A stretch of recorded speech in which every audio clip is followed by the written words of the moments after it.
Here we go again. I feel like I was just here. And this week went by super fast and we're back again. Tonight, we are talking about being addicted to your husband.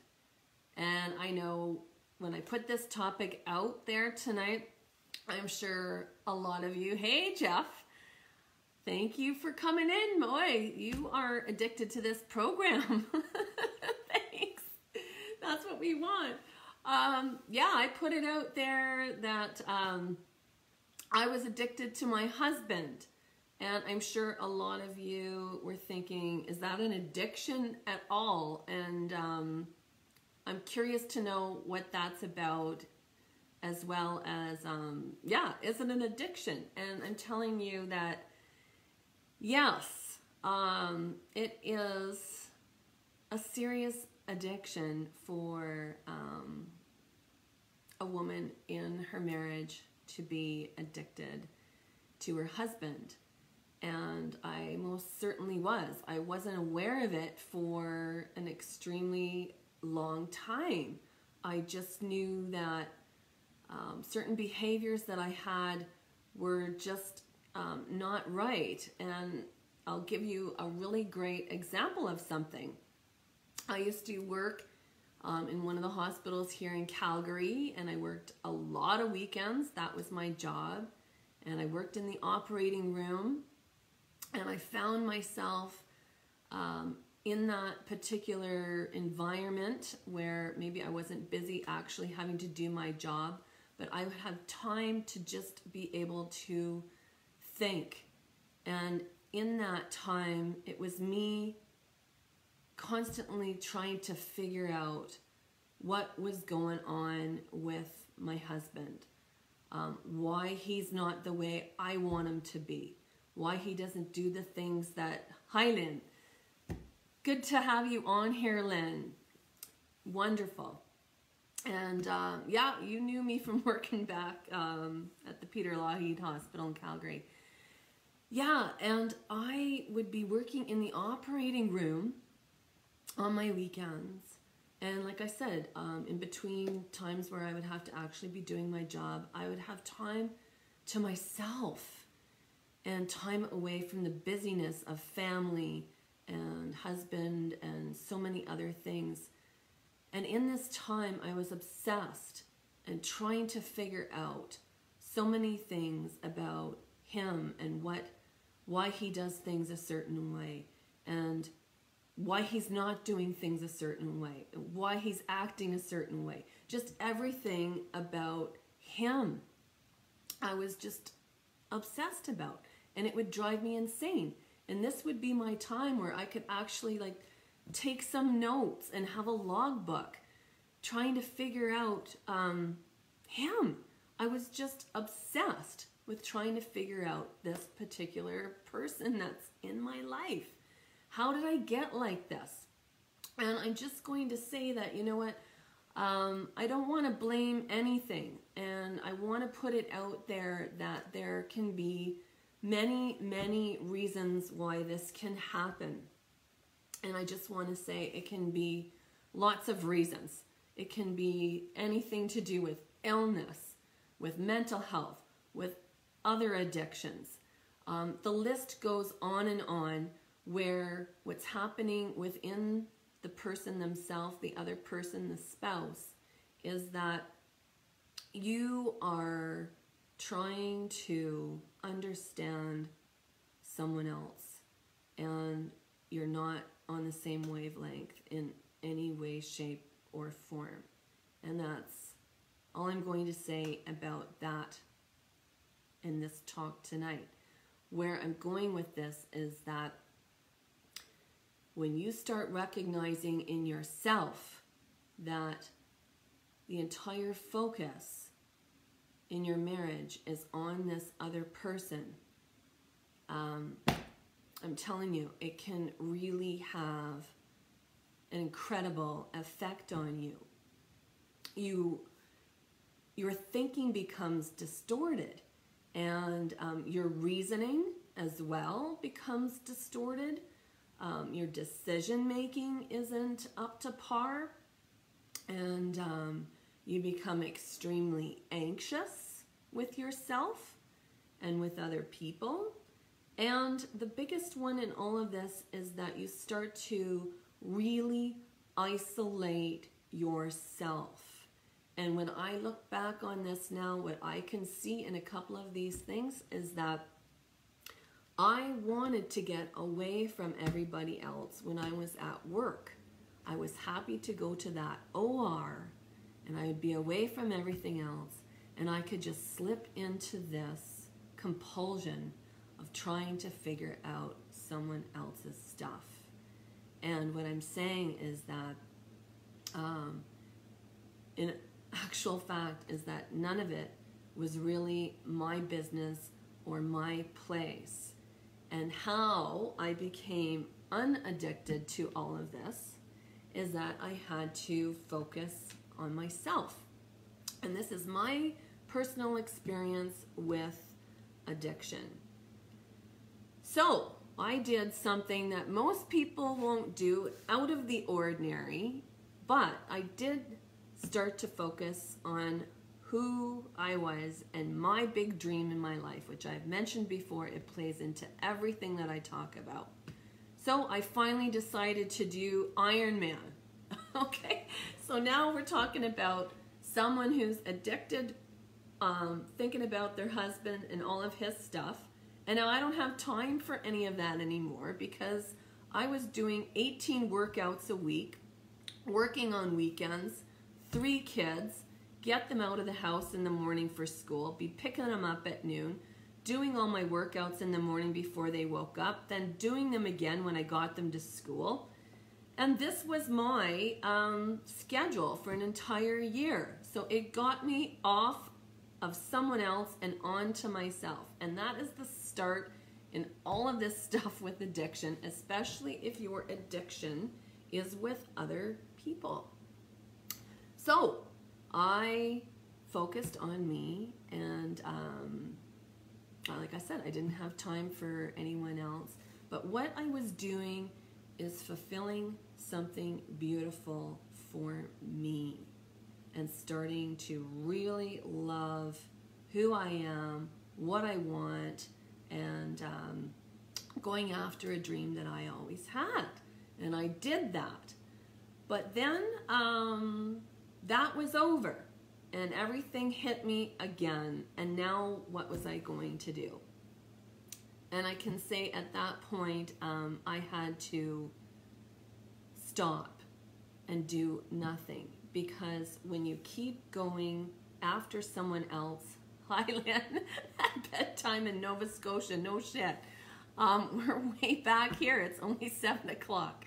Yeah, when you are focusing on someone else so much, you're not loving yourself at all. And it's that realization that you've got to start loving yourself. And that's what I was doing with this big dream, as well as letting them go, because you're constantly going after someone else. You're constantly doing. You're in that doing mode all of the time, fixing, fixing, fixing. And your mind does not shut off. It's constant. The only thing that I didn't do now in all of this obsession and compulsion and addiction is do nothing except focus on me.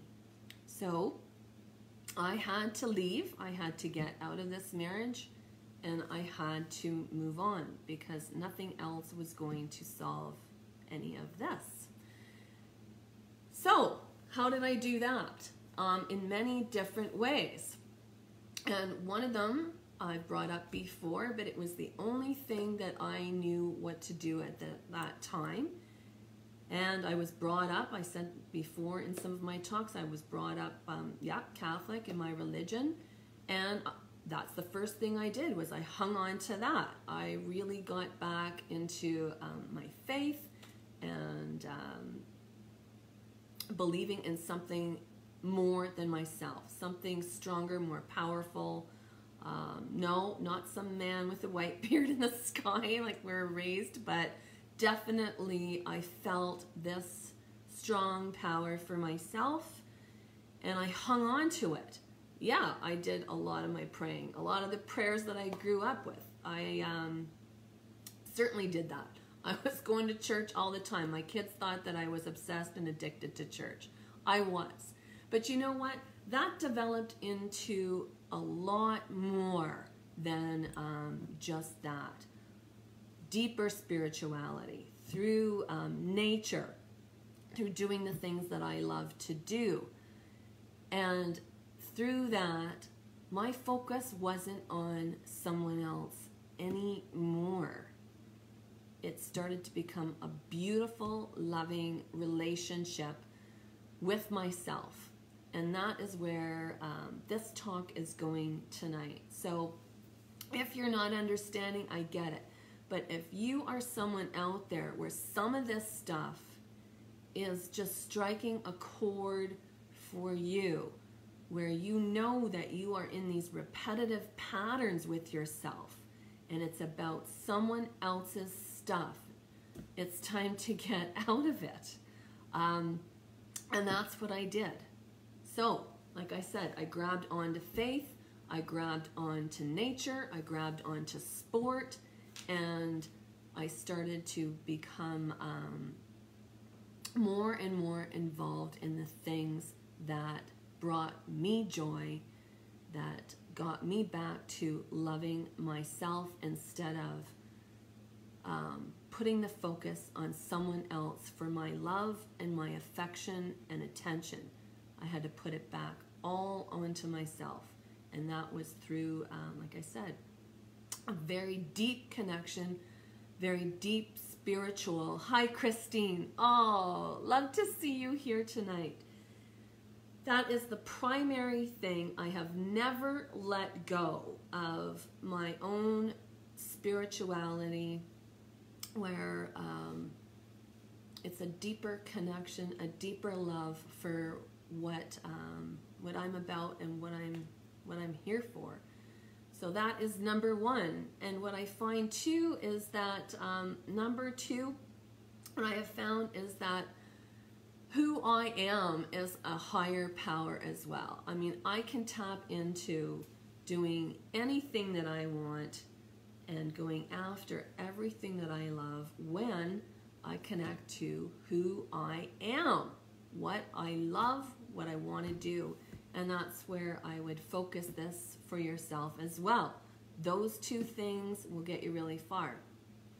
The third thing that I want to say in all of this too is that you slip back. When you are enabling someone else in your life, there is really no greater pain to be and struggle to be going through. No matter what it is that that other person is going through, and you're putting all your focus on them and their stuff. The inner pain and the inner turmoil that you have trying to fix someone else is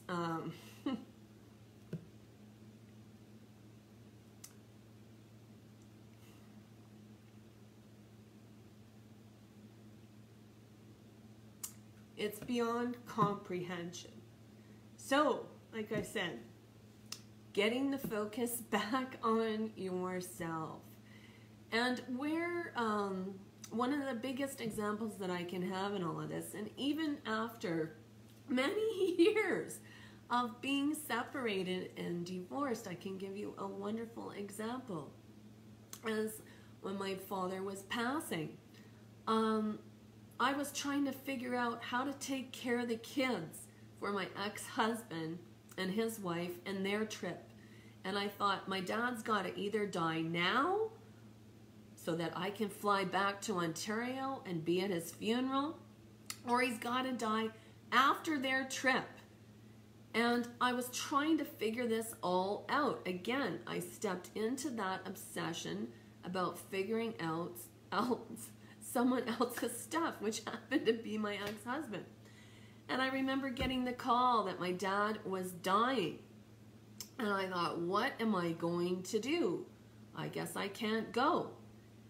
And then a good friend said to me, what is it that you want, Lisa? And I said, I want to be with my father when he passes away. And she said, well, there's your answer. And in an hour, I booked a flight, got on my flight in Calgary and flew to Ontario, to Kitchener-Waterloo, and I made that all happen. And what I'm saying here is that that was the most beautiful experience. And I would have missed out on that had I stayed focused and tried to figure out somebody else's stuff. And this is what's happening with a lot of us. We are so focused on other people's shit and all of their things going on, and we are missing out on the most gorgeous, beautiful experiences that we are meant to have. Thanks, Lori, for watching tonight. This is wonderful. I would have missed out on the most beautiful, important experience of my life by being with my father when he passed away, had I stayed here in Calgary and kept the kids so that they could go off on their trip. So that's how all of this happens when your mind is focused on somebody else's life. It's none of your business. You gotta let it go. It takes a lot of perseverance. There's help out there. It takes dedication. But it is a beautiful experience when you can start focusing on your own dreams, your own things, and what happens is the anxiety starts to dissipate. You become more focused, happier, joyful, loving life, and ripping it up in this world, because that's what it's meant for. And so much fun and happiness, again, where that's where it's meant to be. So thank you for listening in to Iron Woman Talks tonight.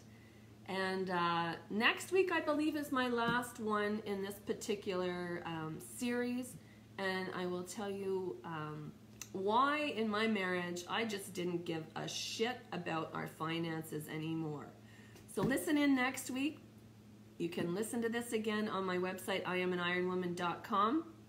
Have a wonderful evening, and this will make sense to a lot of people out there, and I'm telling you that you can get over this and have an incredible life out there.